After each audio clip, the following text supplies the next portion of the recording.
Welcome back दोस्तों। आज मैं आपके सामने एक बंगाली मूवी को लेकर आया हूँ जिसका नाम है बरामदा, जिसका मतलब है बालकनी। ये मूवी 2017 में रिलीज हुई। तो चलिए बिना टाइम वेस्ट के लेट्स स्टार्ट। और उससे पहले लुटा दो प्यार फॉलो इंस्टाग्राम। मूवी की शुरुआत में ही गिरी नाम का एक बंदा अपने घर के बालकनी में बैठा रहता है। तभी घर के अंदर इसकी वाइफ किसी से बात कर रही होती है।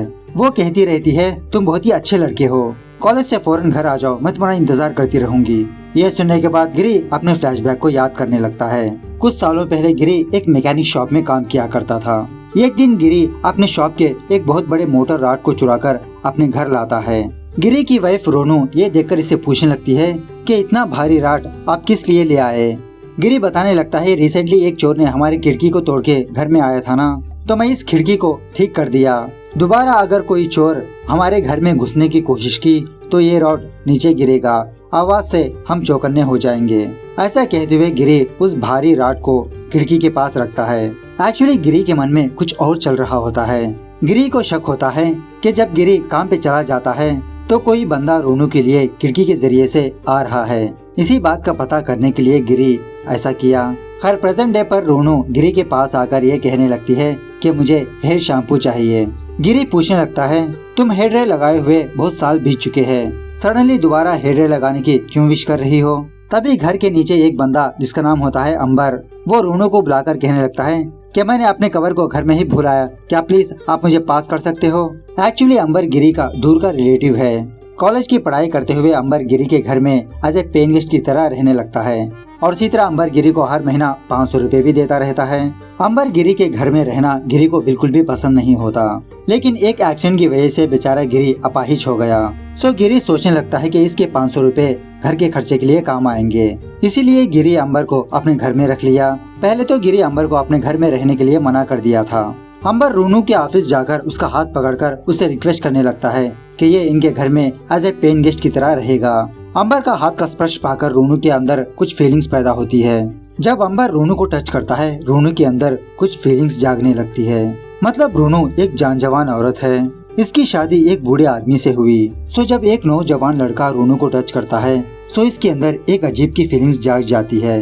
अब गिरी का शक ये होता है कि रोनू और अंबर का चक्कर चल रहा है। गिरी समझने लगता है कि रोनू इसको धोखा दे रही है। खैर थोड़ी देर बाद गिरी का बेस्ट फ्रेंड जिसका नाम होता है मोहन गिरी के घर आता है। मोहन को आया हुआ देख रोनू अपनी साड़ी सवार के मोहन के सामने आती है, इसको पानी देती है। मोहन रोनू से कहने लगता है कि आज भी तुम इतनी ही सुंदर हो जैसा कॉलेज डेज में रहा करती थी, दिन ब दिन तुम्हारी सुंदरता बढ़ती जा रही है। ऐसा कहते हुए मोहन हवस भरी निगाहों से रोनू को देखते रहता है। गिरी ये सारी चीज ऑब्जर्व करते रहता है, लेकिन गिरी मोहन को कुछ भी नहीं कहता। खैर इसी बातों ही बातों में मोहन गिरी से कहने लगता है, इतने दूर आया हूँ, चलो आज का लंच मैं तुम्हारे घर में ही कर लूंगा। और रोनू को जबरदस्त खाना पकाने के लिए कहता है। रोनू कहने लगती है कि घर में कुछ ज्यादा तरकारी नहीं है। मोहन कहने लगता है, अरे ये तुम कैसी बात कर रही हो, मेरे होते हुए किस चीज की कमी, तुम मेरे बेस्ट फ्रेंड की वाइफ हो, मैं लाऊंगा सारी सब्जी, क्या क्या चाहिए बताओ मुझे। सो मोहन घर से जाते जाते गिरी से कहने लगता है, गिरी क्या तुमको हमारे पुराने दिन याद है, आने के बाद हम इसके बारे में डिस्कस करेंगे। मोहन जाने के बाद गिरी अपने पुराने दिनों को याद करने लगता है। जब गिरी और मोहन ये दोनों नौजवान थे, एक दिन मोहन गिरी से ये कहने लगा कि आज मैं तुमको मेरी नई गर्लफ्रेंड से मिलवाऊंगा, सरप्राइज है तुम्हारे लिए। ऐसा कहते हुए मोहन गिरी को एक शादीशुदा औरत के पास ले जाता है। अंदर आने के बाद मोहन इस औरत को गिरी को दिखाते हुए कहने लगता है कि ये मेरा फ्रेंड है, जब जब ये भी तुमको देखने के लिए आएगा। उसके बाद मोहन इस औरत को 300 रुपए देकर अंदर जाकर उसके साथ कांड करता है। बाहर इस औरत की एक 16 साल की बेटी होती है जो अपनी पढ़ाई में बिजी रहती है।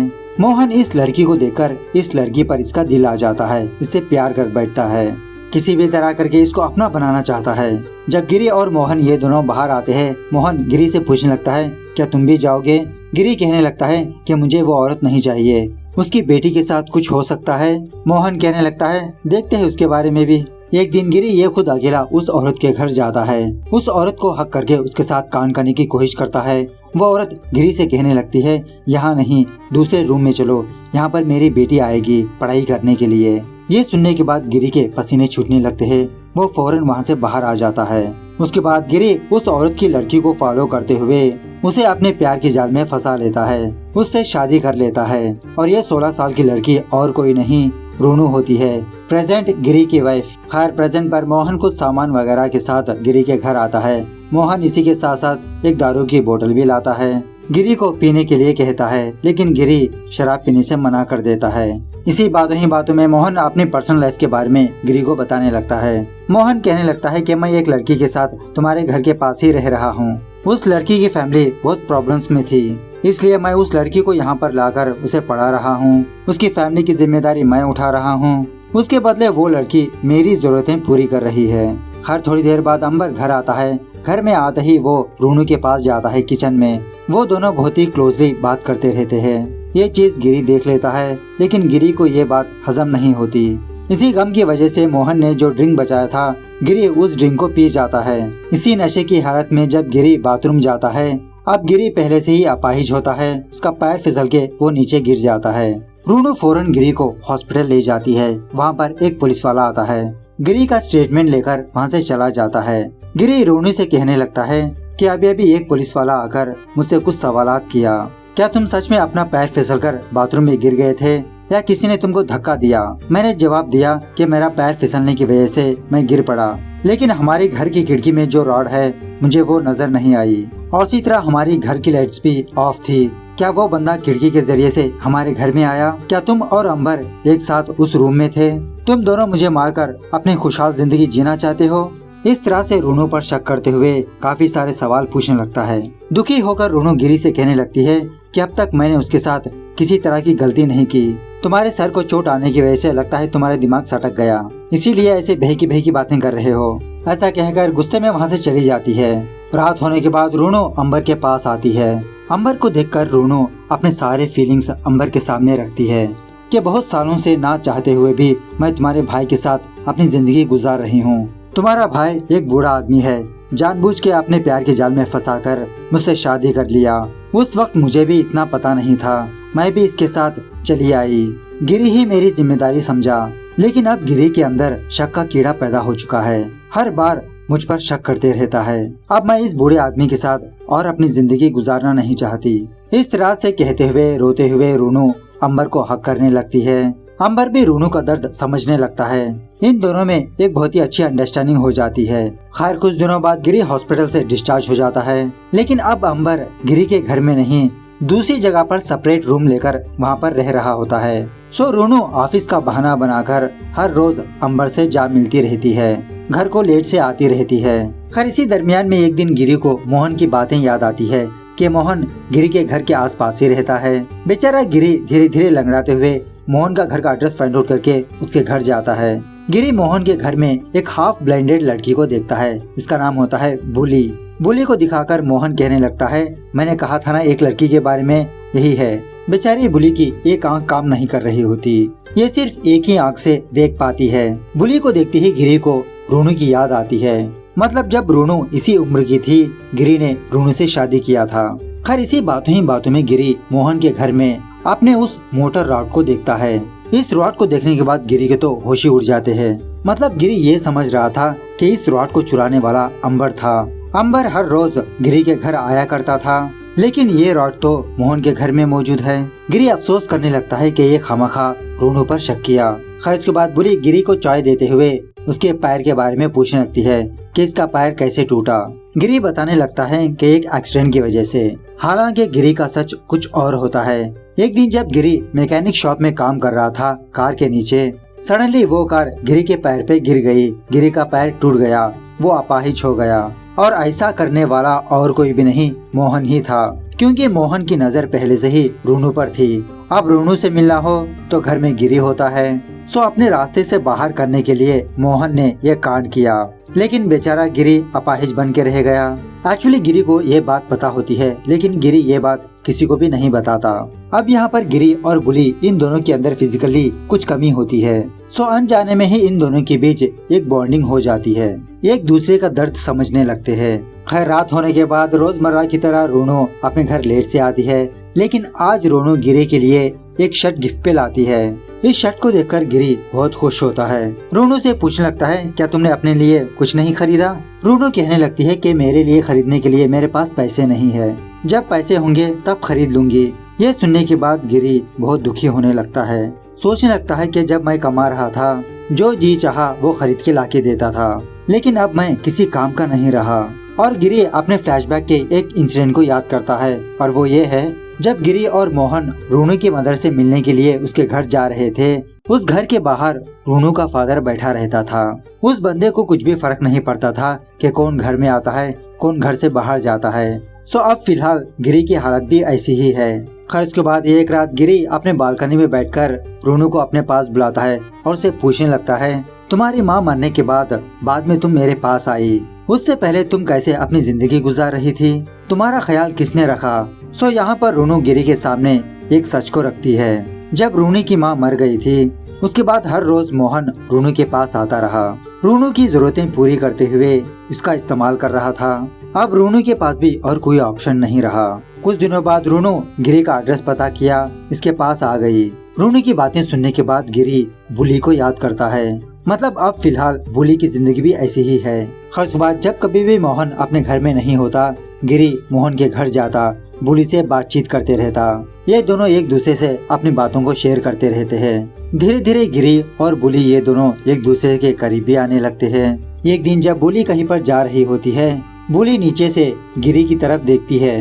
गिरी बुली को अपने घर में बुलाता है, अपना घर दिखाने लगता है। जब ये दोनों बालकनी में खड़े रहकर बात कर रहे होते हैं, तभी नीचे से मोहन अपनी गाड़ी में जाने लगता है। ये देखकर बुली घबराने लगती है, फौरन वो अपने घर भाग जाती है। इस तरफ अंबर रूनू के पास आकर एक जबरदस्त शॉक देता है। वो ये है कि अंबर को स्पोर्ट्स कोटा में जॉब आ गई, इसको यहाँ से जाना होगा। अंबर रूनू से कहने लगता है कि मैं यहाँ से हमेशा हमेशा के लिए जा रहा हूँ, अगर तुमको किसी भी चीज की जरूरत हो तो प्लीज मुझे इन्फॉर्म करना। अब रूनू को ऑलरेडी पता होता है कि अंबर को किसी न किसी दिन जाना है। बेचारी रूनू दुखी होकर अंबर को रोक भी नहीं पाती। इस तरफ गिरी दोबारा बुली के पास आता है। उस वक्त बुली अपने पड़ोस के एक बच्चे के साथ खेल रही होती है। गिरी को देखने के बाद बुली इस बच्चे को उसके घर भेज देती है। इसी बातों ही बातों में गिरी बुली से कहने लगता है कि हम दोनों आधे अधूरे इंसान हैं। जब हम दोनों एक दूसरे से मिलेंगे तभी हम पूरे होंगे। ऐसा कहते हुए गिरी धीरे धीरे बुली के पास जाता है, उसका हाथ पकड़ता है। अब बुली के अंदर भी गिरी के लिए कुछ फीलिंग्स होती है, वो उसे कुछ भी नहीं कहती। जब गिरी और बुली ये दोनों कांड करने ही वाले होते हैं, तभी वहाँ पर मोहन आता है। ये नजारा देखकर इसके तो होश ही उड़ जाते हैं। बुली को फौरन साइड में खींचकर उसे गालियाँ देने लगता है। तभी गिरी को गुस्सा आकर उसी मोटर रॉड से मोहन के सर पे वार कर देता है। मोहन बेचारा मर जाता है। ये देखकर बुली बहुत घबराने लगती है। गिरी बुली को अपने पास बुलाकर उसे हौसला देने लगता है और उसे कहने लगता है कि तुम इसकी टेंशन मत करो, इसको मैं देख लूंगा। लेकिन बुली इसके लिए मना कर देती है। वो कहने लगती है कि ये गलती हम दोनों ने किया, सजा भी हम दोनों ही भुगतेंगे। गिरी मुस्कुराते हुए बुली से कहने लगता है, देखो बुली, तुम अभी जान जवान हो, तुम्हारे आगे बहुत जिंदगी पड़ी है, तुम अपने फैमिली की हेल्प कर सकती हो। मैंने ऑलरेडी रूनू से शादी करके उसकी जिंदगी बर्बाद कर दी। मैं चाहता हूँ तुम्हारी जिंदगी भी ऐसे बर्बाद ना हो। उसके बाद गिरी और बुली ये दोनों मोहन की लाश को उसी घर में रखकर ताला डालते हैं। बुली से कहने लगता है कि ये डेड बॉडी डिकम्पोज होने में 2 दिन लग जाएंगे, तब तक पुलिस आ जाएगी, लेकिन तुम यहाँ मत रहो, अपने फैमिली के पास चले जाओ। ऐसा कहते हुए उसे किसी बस में बिठवा देता है। इस तरफ रूनू अपनी जिंदगी को लेकर बहुत परेशान सी रहती है कि क्यों इसकी जिंदगी ऐसे बर्बाद हो गई। लेकिन जब ये गिरी के पास होती है, गिरी की बहुत अच्छे से देखरेख करती रहती है। एक पत्नी होने का हर एक फर्ज निभाती रहती है, लेकिन फिर भी रूनू की लाइफ में कुछ कमी है। इसी दरमियान में गिरी रूनू से ये कहने लगता है कि रूनू, तुम मेरे बारे में सोचना बंद कर दो। अब तुम जैसा जिंदगी जीना चाहती हो उस हिसाब से जी लो, अब तुम आजाद हो। तभी गिरी के घर के बाहर कुछ पुलिस वाले आते हैं। गिरी खुद ब खुद इन पुलिस वालों के पास जाकर शायद सरेंडर हो जाता है। पुलिस वाले गिरी को पुलिस स्टेशन ले जाते हैं। मतलब गिरी ने इनडायरेक्टली रूनू की लाइफ बर्बाद कर दी थी। ऊपर से बेचारा गिरी अपाहिज बन गया था। गिरी रूनू को जो खुशी देना चाहता था वो नहीं दे पा रहा था। इसी दरमियान में गिरी बुली को देखा। गिरी बुली की जिंदगी भी बर्बाद हुए नहीं देख पाया। बुली के साथ अपनी जिंदगी गुजारने को चाहा, लेकिन तभी मोहन ने देख लिया। सो मोहन को मार के गिरी रूनू और बुली को इन दोनों को आजाद कर दिया। इस तरह से ये मूवी यहाँ पर दी एंड होती है। तो मूवी कैसे लगी कमेंट करके बताना जरूर। मिलते हैं अगली वीडियो में, तब तक take care, bye bye, see you soon.